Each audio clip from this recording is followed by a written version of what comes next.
The first rule of success is to have a vision. You see, if you don't have a vision of where you go, and if you don't have a goal where you go, you drift around and you never end up anywhere. It's like you can have the best ship in the world, you can have the best airplane in the world. If the pilot or the captain doesn't know where to go, it would just drift around. It would not end up anywhere, or most likely in the wrong place. So I was very fortunate that I stumbled onto my vision. I mean, as you know, I was born in 1947 in Austria after the Second World War. And I didn't really like Austria when I grew up. I couldn't wait to get out of there. I couldn't see myself becoming a farmer or a worker in a factory or anything like that, even though my parents wanted me to stay there and have a normal life. My father wanted me to become a police officer like he was. My mother wanted me just to stay there and marry a girl with the name of Heidi, hopefully,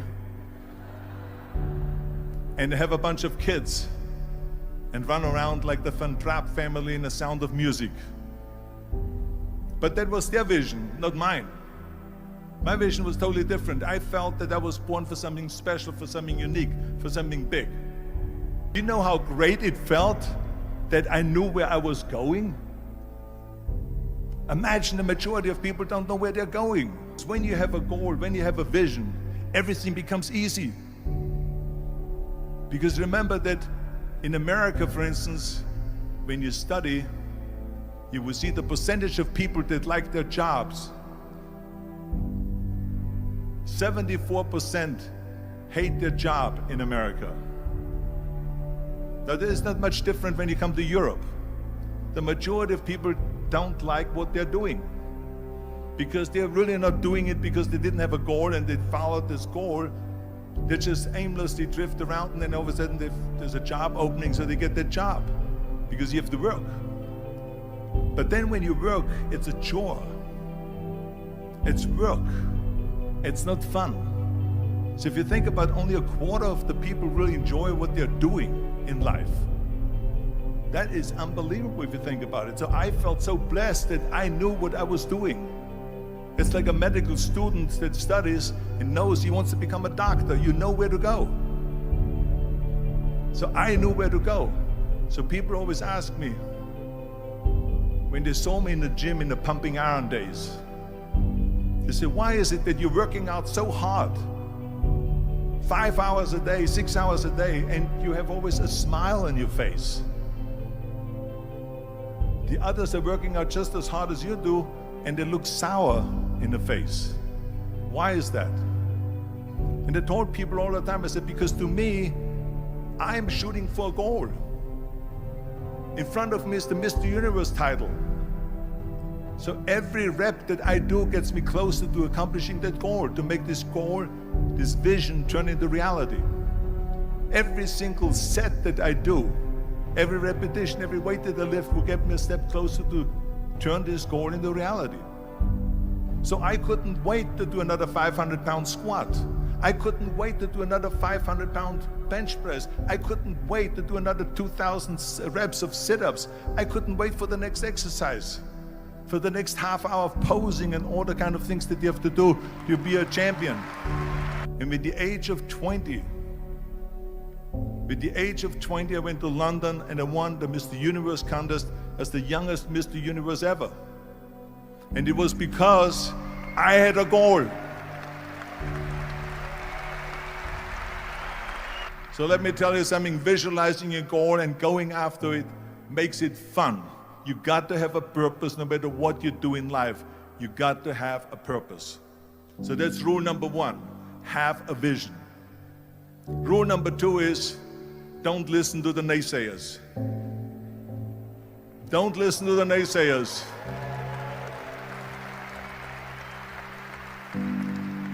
Everything I ever did, the thing that I heard out of people's mouth was, that's impossible. That can't be done. Or no. So whenever someone said to me, it can't be done, I heard, it can be done. When they said no, I heard yes. And when they said it's impossible, I heard it is possible. I'm a strong believer of what Nelson Mandela said, that everything is always impossible until someone does it. Well, I'm going to be the one, I said to myself, I'm going to do it and I'm going to show it to them. Maybe it has never been done before. That's perfectly fine with me. But I'm going to do it. And I did not listen to the naysayers. The next thing, the third point that I'm going to make to you is, before we sit down with Jürgen and talk about the rest of the three, is work your ass off. There is no magic pill. There is no magic out there. You cannot get around. You have to work and work and work. And it drives me crazy when people say that they don't have enough time to go to the gym for 45 minutes a day and work out, or to do something for 45 minutes to an hour a day to improve, if it is physically improve or if it is mentally to improve. Imagine you read 1 hour a day about history. How much you will learn after 365 hours in 1 year. Think about if you study about the history of musicians, of composers, how much you would know. Imagine if you would work on a business, on some business that you want to develop every day for an hour. Imagine how further along you will go and get. So it drives me nuts because when people say we don't have the time, we have 24 hours a day. We sleep 6 hours a day, so that gives you still 18 hours. Now there's someone shaking their head out here in front. They say probably, I don't sleep 6 hours, I sleep 8 hours, right? Or just sleep faster.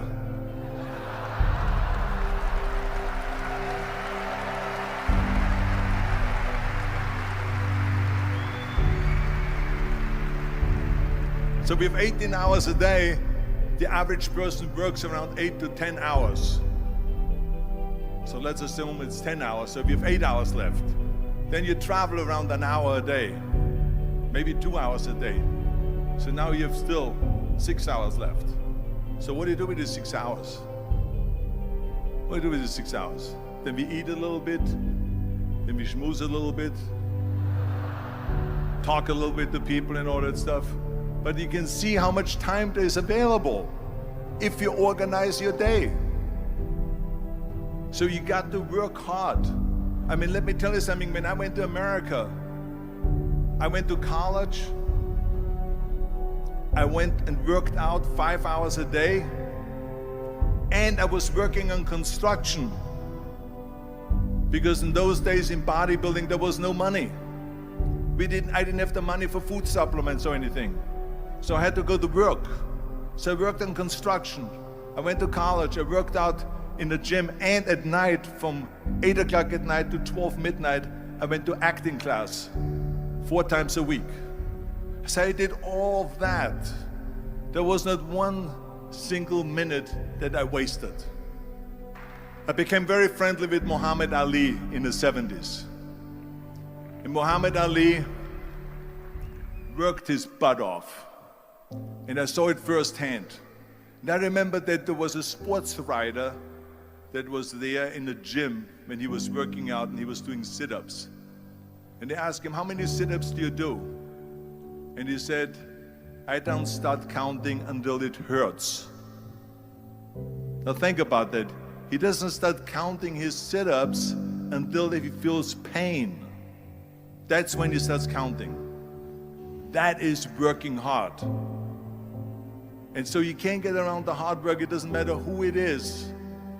As a matter of fact, I believe what Ted Turner said, work like hell and advertise.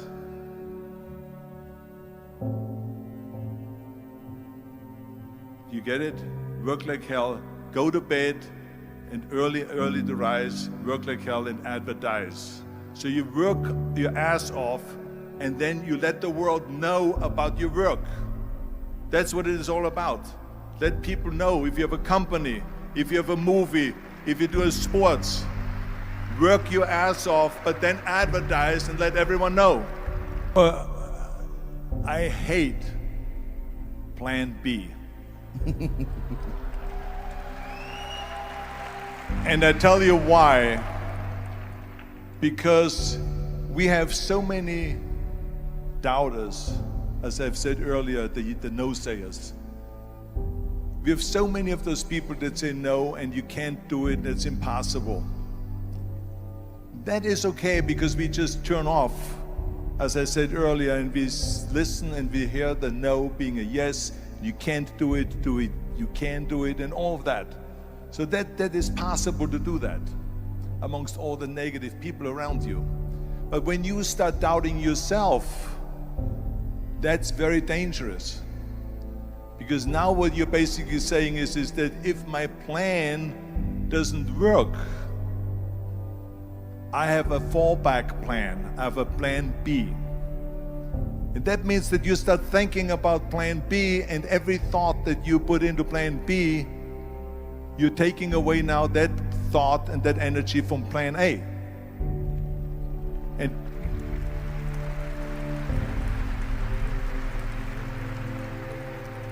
And it's very important to understand that we function better if there is no safety net, because plan B becomes a safety net. It says that if I fail, then I fall and I get picked up and I have something else there that will protect me. And that's not good, because people perform better when there's no safety net. People perform better in sports and everything else if you don't have a plan B. To me, it is very dangerous to have a plan B, because you're cutting yourself off from the chance of really succeeding. And the reason, one of the main reasons why people want to have a plan B is because they are worried about failing. What is if I fail, then I don't have anything else? Well, let me tell you something, don't be afraid of failing, because there's nothing wrong with failing.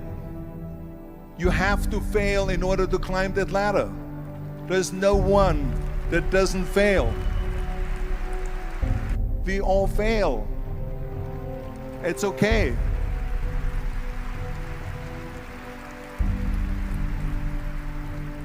What is not okay is that when you fail, you stay down. Whoever stays down is a loser. And winners will fail and get up, fail and get up, fail and get up. You always get up. That is a winner. That is a winner. Hey, we all lose. We all have losses. This is okay. And this is why I say don't be worried about losing, because when you're afraid of losing, then you get frozen. You get stiff. You're not relaxed. You got to be, in order to perform well in anything, if it's in boxing or if it is on your job or with your thinking, is only happening when you relax. So relax. It's okay to fail. Let's just go all out and give it everything that you got. That's what it is all about. So don't be afraid to fail. This is one of my 6 rules to success. You can only feel complete as a person if you think about what can you do for your fellow member around you that maybe needs help. I felt like that everyone has a different motivation why you get into that.